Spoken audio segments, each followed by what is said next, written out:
آج سے شیطانی تودے کے متعلق جانکاری شروع کرتا ہوں اللہ کے نام سے جو بڑا مہربان اور رحیم ہے۔ آپ کا خادم آج سے شیطانی تودے کے متعلق جانکاری سلسلہ وار قسطوں میں پیش کرنے جا رہا ہے۔ امید ہے آپ سب حضرات کو میری یہ کوشش پسند آئے گی۔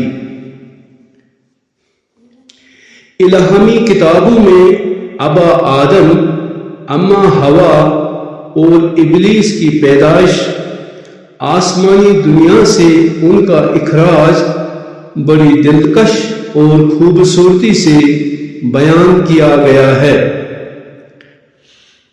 ابلیس کا وجود آگ کے شعلوں سے ہوا، ایسے شعلے جو منفی اثرات کا موجب تھی، ایک ایسا وجود جو تمام برائیوں کو اپنی منفی قوت سے پیدا کرتا ہے، جیسے احکام خداوندی سے بغاوت، جھوٹے خداؤں پر ایمان اور ان کی عبادت، نسل پرستی، قتل غارت گری، ذات پات، گھمنڈ، جھوٹ، دھوکہ، ڈاکہ زنی، کمزوروں کے حقوق سلب کرنا، ایٹمی ہتھیار، جراثیمی ہتھیار، قدرتی ماحول بگاڑنے کا میلان، برادر کشی، دختر کشی، شراب، سودی کاروبار، ہمسایوں کے حقوق کی ادائیگی سے انحراف اور بے انصافی وغیرہ۔ آدم کا پتلا یعنی وجود مٹی سے تیار ہوا، ایسی مٹی جو خوشبو سے لبریز تھی، جو مثبت توانائی کا موجب تھی۔ وقت کے گزرنے کے ساتھ ساتھ اس مٹی سے خوبصورت، دلکش اور خوشبودار پھولوں کا ایک ایسا گلستان پیدا ہوا جس کی پھولوں کی مہک فرش سے اٹھ کر عرش عظیم کو چھوتی ہوئی مقدس دربار الہی تک پہنچ گئی، جہاں فرشتوں کی پرواز ممنوع اور ان کے پروں کے جلنے کا اندیشہ۔ اس نور مجسم نے بے شمار نشانیوں کا دیدار کیا۔ خداوند نے فرشتوں اور ابلیس کو آدم کا سجدہ کرنے کا حکم دیا۔ ہزاروں برس سے اللہ تعالیٰ کی عبادت میں فرشتے اور ابلیس مشغول تھے۔ نوری اور ناری کا امتحان یعنی آزمائش کی گھڑی آن پہنچی۔ یہ امتحان تھا خدا سے سچی محبت کا، یعنی عشق الہی جو قربانی کا تقاضا کر رہی تھی، اپنے محبوب کے عشق میں فنا ہونا، جیسے پروانے اور شمع کا عشق جو اپنے وجود کو عشق کی آگ میں فنا کرتا ہے۔ عشق کے امتحان میں ابلیس ناکام ہوا، سجدہ کرنے سے انکار کیا۔ ایسے ناری وجود پر گھمنڈ، بڑا گھمنڈ تھا، تکبر کیا جو صرف اللہ تعالیٰ کی ذات کے ساتھ منسلک ہے۔ بندوں کو چاہے نوری ہوں یا ناری یا مٹی سے بنی ہوں، ان سب کو تکبر کرنے سے انحراف کرنا چاہیے۔ بندے ہمیشہ ہی بندے رہے۔ فرشتے عشق کے امتحان میں کامیاب رہے، خداوند کے حکم کی تعمیل کی اور سجدہ کیا۔ اسی کشمکش کے دوران ایک خوفناک بلا یعنی لعنت پیدا ہوئی، جو کہ اللہ تعالیٰ کی ناراضگی کس تھی۔ یہ ایک منفی قوت تھی جو کہ ایک وجود کی تلاش میں تھی، اسے ابلیس کی شکل میں ملی۔ اس بلا کی ایک خوفناک شکل تھی، لمبے کیلوں جیسے ناخن، کھردرے بال، کالا جسم، ہاتھ میں کالا عصا۔ اچانک بجلی کو دی اور یہ بلا ابلیس کے جسم میں پیوست ہو گئی، ابلیس کے وجود سے بدبو آنے لگی۔ اس پاکیزہ دربار میں جہاں اس کی حیثیت فرشتوں کے معلم کے طور پر تھی، اس سے دور بھاگے۔ ابلیس کو اس پاکیزہ دربار میں بے عزت کر کے ہمیشہ ہمیشہ کے لیے الگ کیا گیا۔ آدم کو باغ بہشت میں رہنے کی اجازت ملی، مگر اکیلا تھا۔ خداوند نے اس کی تنہائی دور کرنے کے لیے اس کے وجود سے اما ہوا کو پیدا کیا۔ خداوند کے حکم کے مطابق انہیں ہر ایک نعمت کھانے کی اجازت تھی، مگر ایک ممنوع پیڑ کا پھل کھانے سے منع کیا۔ دوران قیام بہشت آدم اور ہوا بہت خوش تھے۔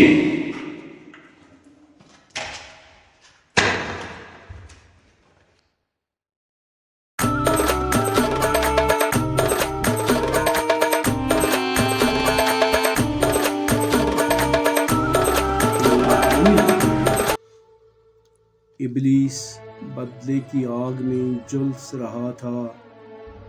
فرشتوں کا استاد ایک عظیم عہدے سے محروم ہو گیا۔ آسمانی دنیا میں اس کا مکتب ہمیشہ کے لیے بند ہوا۔ وہ بدی اور اندھیروں کا نہ ختم ہونے والا سمندر بن گیا۔ لعنت کا توق اس کے گلے میں ڈالا گیا۔ اس نے آدم کو اس ذلت کا قصوروار ٹھہرایا۔ آدم اور ہوا جنت کی نعمتوں سے لطف اندوز ہو رہے تھے، تمام غم و فکر سے آزاد۔ جنت کی ہر شے میں خوشبو، نہ بدلتے ہوئے موسموں کا احساس، شہد کی بہتی ہوئی نہریں، بنا نشے کا شراب، ہیرے اور یاقوت سے بنے ہوئے اونچے اونچے محل، ان محلوں میں حسین و جمیل حوریں، سونے اور چاندی کے تختوں پر مخمل اور ریشم کے سرہانوں سے ٹیک لگائی ہوئی حوریں، خوبصورت اور اخلاص کے پیکر غلامان۔ اس پرسکون فضا میں آدم اور ہوا بہت خوش تھے۔ شیطان نے آدم اور ہوا کو اس بے مثال باغ سے بے دخل کرنے کی سازش رچی۔ وہ سانپ کے بیس میں باغ میں داخل ہو گیا۔ دونوں کو خوش دیکھ کر اس کے سینے میں انتقام کا آتش فشاں پھٹنے لگا۔ ابلیس نے آدم و ہوا سے کہا، تم بڑے خوش لگتے ہو۔ دونوں نے جواب دیا، اے ابلیس، ہم خداوند کے شکر گزار ہیں جس نے ہمیں یہ عظیم نعمت عطا کی۔ ابلیس ان کے جواب سے آگ بگولا ہوا۔ انتقام کے شعلے اس کے وجود سے دہکنے لگے۔ من ہی من میں بڑبڑایا، یاد رکھنا، میں تم دونوں کو اس پرسکون آشیانہ سے محروم کر کے ہی دم لوں گا۔ اے آدم، تم میری بربادی کی وجہ بن گئے، مجھ سے میرا مقام چھینا گیا، میں در بدر کی ٹھوکریں کھا رہا ہوں اور تم جنت میں مزے لے رہے ہو۔ ابلیس ایک مکار سیاست دان کی طرح بولا، اے آدم و ہوا، اس پرکشش درخت پر ایک نظر تو ڈال دو۔ اکثر میں جنت کی سیر کرتا تھا، اس پرکشش درخت کے پھل کو کھایا تو مجھے ابدی زندگی ملی، اس لیے تم دونوں کو اس کا پھل کھانے سے روک دیا گیا۔ ابلیس نے اپنی ناپاک اور شیطانی علم سے ان دونوں کے دلوں میں وسوسہ یعنی ٹیمپٹیشن ڈالا۔ اس نے اپنے جادوئی علم سے ان دونوں کو ہپنوٹائز کرنے کی کوشش کی۔ آدم اور حوا نے جواب دیا، اے ابلیس، خداوند نے ہمیں اس درخت کے پاس جانے سے منع کیا ہے۔ ہم اپنے نفس پر ظلم نہیں کر سکتے اور ظالموں میں ہم شمار نہیں ہونا چاہتے۔ ان دونوں کے جواب سے ابلیس کو اپنی نافرمانی یاد آئی، لیکن گمنڈ کی وجہ سے اس کی آنکھوں پر اندھیرا چھایا۔ اپنی خوفناک شکل انتقام کے شیشے میں دیکھ لی۔ ابلیس نے اپنی تمام منفی قوت کا استعمال کر کے ان کو اپنی بس میں کر دیا۔ بڑی مکاری سے کہا، اے آدم و حوا، میں تمہارا دوست ہوں، میں کیوں تم دونوں کا برا چاہوں؟ صرف تم دونوں کے فائدے کے لیے کہہ رہا ہوں۔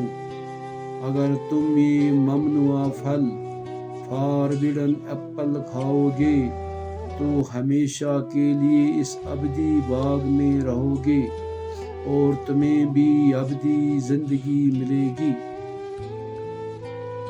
دونوں یہ سن کر بہت خوش ہو گئے اور بنا کسی سوجھ بوجھ کے ممنوع پیڑ کی طرف قدم بڑھائے۔ یہ دیکھ کر ابلیس کی خوشی کا کوئی ٹھکانہ نہ رہا۔ حق اور باطل، نیکی اور بدی کی کشمکش شروع ہوئی۔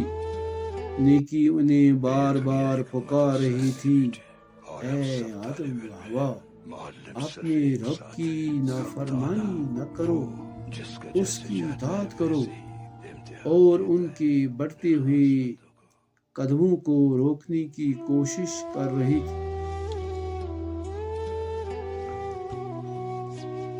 اس کے برعکس بدی انہیں اکسا رہی تھی اور بدی زندگی کا سبز باغ دکھا رہی تھی۔ نیکی بدی سے سوال پوچھ رہی تھی، تم ان دونوں کو خداوند کے حکم کی نافرمانی پر کیوں اکسا رہی ہو؟ بدی نے جواب دیا، یہ دونوں میرے دوست ابلیس کی بربادی کا باعث بن گئی۔ نیکی نے بدی سے کہا، ہمیشہ سچ کی جیت کا سورج طلوع ہوتا ہے، چاہے کتنے بھی گہرے اندھیرے اسے چھپانے کی کوشش کرے۔ بدی اور شیطان نے مل کر ایسی منفی قوت کا استعمال کیا کہ آدم اور حوا یہ ممنوع سیب کھانے پر مجبور ہو گئے۔ اس عمل سے جنتی لباس محروم ہو گئے۔ ان دونوں کو ایسی حالت میں دیکھ کر ابلیس اور بدی زور زور سے کہکھا لگا رہے تھے، ہم نے آدم سے بدلہ لیا، ہم نے آدم سے بدلہ لیا۔